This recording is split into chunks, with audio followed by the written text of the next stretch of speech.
정부의 부동산 대책 발표 이후 시장 반응을 전하는 언론 보도들이 쏟아지고 있습니다.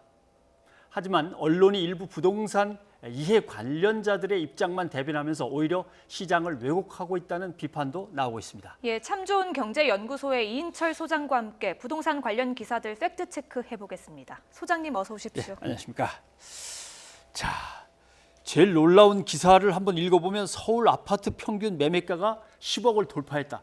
서울의 어떤 아파트든지 10억은 가져야 산다. 이런 뜻이 되는데 물론 평균입니다만은 이게 근거가 어디서 나왔을까요? 사실은 이 보수와 이제 진보 이 이제 진영 논리로 딱 싸우기 좋은 아이템이 뭐냐? 거리가 바로 이 부동산입니다. 예. 그래서 두 가지 팩트 체크를 할 필요가 있어 보입니다. 실제로 그러면 이 발표한 주체가 누구냐? 그리고 여기 나온 수치 정말 아파트 서울 아파트의 평균 매매 가격이 10억 원을 초과했느냐? 두 번째는 그렇다면 그 백데이터 데이터의 근거는 뭐냐? 이 데이터를 발표한 것은 부동산 114라는 민간 부동산 리서치 업체입니다. 예. 민간 업체 가운데는 꽤 업력이 돼 있어서 그나마 이제 주기적으로 관련 리서치를 발표하는 조직은 맞습니다. 근데 리포트 제목을 보니까 서울 가구당 평균 매매 가격 10억 원 돌파예요. 서울에는 25개 자치구가 있습니다. 예. 이 가운데 9개 자치구가 10억 원을 초과했고 나머지 16개 자치구는 10억 원을 밑돌았어요. 근데 이제 평균의 함정이라는 게 지난달 말 기준 강남구의 아파트 평균 가격은 20억 1천만 원을 넘어서고요. 2위가 서초구인데 19억 5천만 원, 송파구가 14억 7천만 원이니까 아하, 서울 아파트 나머지 4억대, 5억대, 6억대에 있는 저가 아파트의 평균을 끌어올렸다는 겁니다. 네. 자, 그러다 보니까 이 데이터가 맞다면 지금 뭐 평균의 함정이긴 하지만 2013년부터 로우 데이터를 봤더니 일단 2019년 9억 5,200만 원이던 게 올해 7월 말 기준 10억 500만 원으로 이제 올랐다라는 거고, 두 번째가 데이터의 근거입니다. 네. 이 데이터는 어떻게 마련된 거냐? 이 업체에서는 실제로 지난달 이루어졌던 매매건 그리고 회원 중개업소를 통해서 받은 적정 시세, 이게 좀 퀘션 마크예요. 그럼 전화로 물어보고 전화로 답한 적정 시세 같은 겁니까? 적정 시세 맞습니다. 여기다가 또 자체 조사 등을 종합적으로 고려해서 산정을 했다라는 건데, 근데 이제 마포구만 예를 들게요. 네. 마포구만 20개 동이 있어요. 예. 20개 동이 있어서 상암동, 뭐 공덕동, 여기는 아파트 밀집 지역이니까 거래가 활발합니다. 근데 구수동이 있어요. 여기는 아파트가 한 채도 없어요. 여기는 이게 없다 보니까 이게 표본 자료가 너무 적은데 7월 한 달 동안 만에 데이터를 놓고 계산을 했다면, 자, 그러다 보니까 이게 리서치 한계이기도 하고, 잠시 안타까웠던 건 뭐냐, 이런 거 우리는 사실은 보도 자료를 내놓거나 통계 자료를 내놓으면 우리는 육하 원칙에 의해서 표본 대상 누구를 대상으로 전화 면접 언제 실시했고, 그렇죠. 표본 할수 플러스 마이너스 얼마입니다, 이걸 얘기해야 되는데 여기는 지금 출처, 조사 방식, 표본 오차라는 게 구체적으로 언급이 없어요.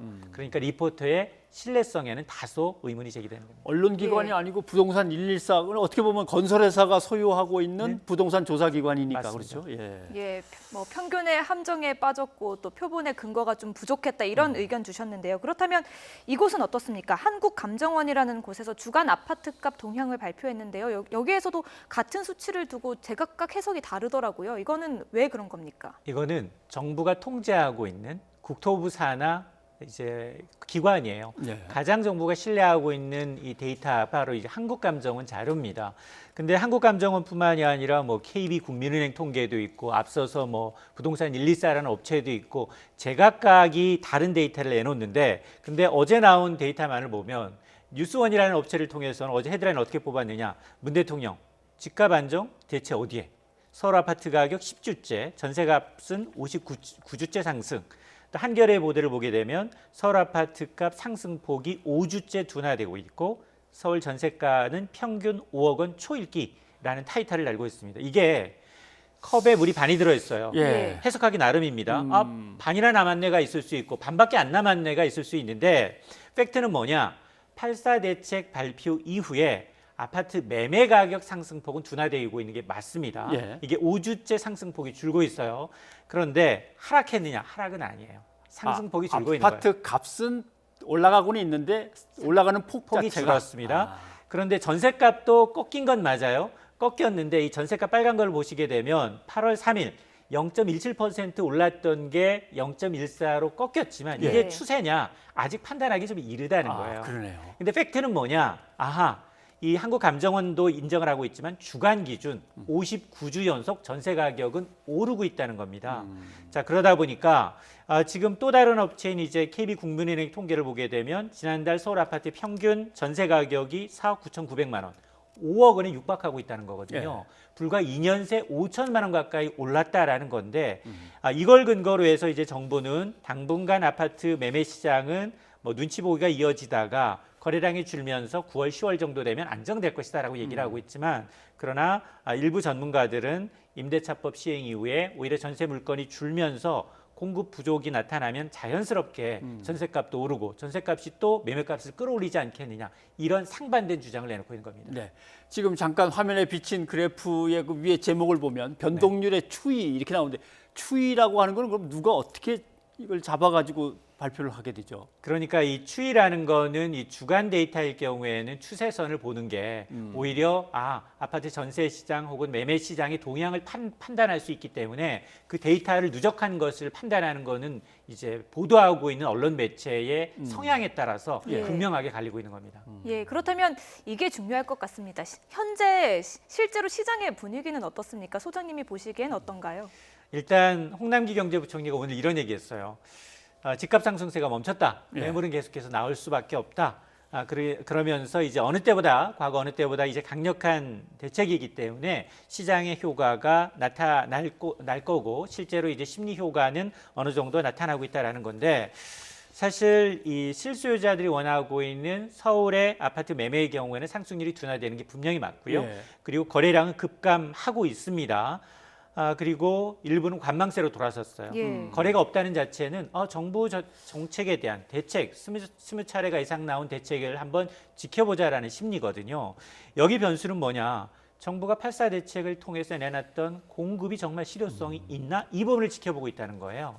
그래서 정부가 지금 13만 2천 호 앞으로 5년 동안 서울과 수도권에서 공급하겠다라고 얘기했는데 이 가운데 사실 의문이 제기되고 있는 건 고밀도, 공공재건축. 이게 시유지나 국공유지라면 정부 의도대로 뭐 관련 인근단체 반발이라 하더라도 밀어붙일 수 있는 부분이 있겠지만 이 공공이 주도하고 있는 고밀도 재건축은 민간 재건축이 참여를 해야 되는데 여기에 대해서는 지금 굉장히 시장의 반응이 좋지 않거든요. 예. 자, 그럼에도 불구하고 만에 하나 이런 정책에 대해서 의문이 제기되면 패닉바잉. 정말 정부가 로드맵은 발표했지만 실효성이 없어 떨어져 이렇게 얘기하면 다시 한번 공황 구매가 나타날 수 있기 때문에 정부가 지금 가장 주력해야 될 부분은 뭐냐? 바로 정부가 발표한 로드맵에 따라서 실행될 수 있도록 이제 일반 민간 재건축을 유도하는 유인책을 계속하면서 이제 얘기를 좀 들어볼 필요가 있습니다. 네. 이것도 팩트 체크를 좀 해봤으면 좋겠습니다. 임대차 3법에 대한 이제 기사들이 막 쏟아져 나오는데 전세는 싹 들어가고 월세, 반전세 이런 것들만 매물이 계속 나오고 있다. 기사가 쏟아지는데 제가 밤에 중개소 사무소를 다 돌면서 세봤는데 전세가 오히려 적고 월세가 훨씬 더 많이 붙어 있고 그런 게 아니고 전세가 더 많이 붙어 있던데요. 일단은 전세가 귀해지고 있는 건 맞아요. 예. 그 부동산 중개업소 입지 좋은 데를 가시면은 거기 전세 물건에 뭐라고 적혀 있냐면요. 귀한 전세. 귀한 전세. 그래서 부동산 업계 찾아가시면 전세님이라고 부른대요.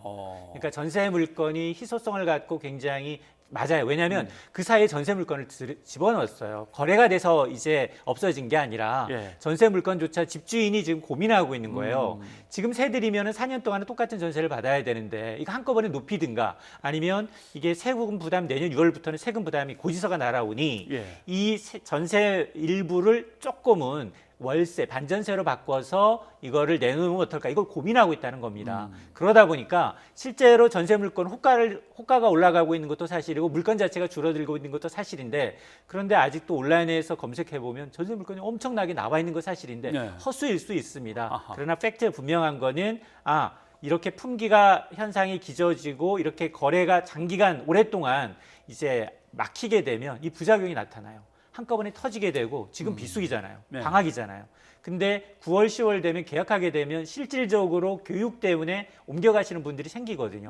이런 분들은 되게 이제 높은 굉장히 오른 왜냐하면 지금 매물을 내놓는 사람 우위의 시장으로 이제 형성되고 있기 때문에 전세 물건이 좀 줄어들고 있는 건 사실입니다. 예, 이런 상황에서 정부가 보완책을 발표했습니다. 두 가지가 있는데요. 먼저 표준 임대료 제도가 있습니다. 기준을 정하겠다는 것이고 또 부동산 감독원이 있습니다. 부동산 시장을 감독하겠다는 기관인데요. 어느 정도 효과가 있을 거라고 보십니까?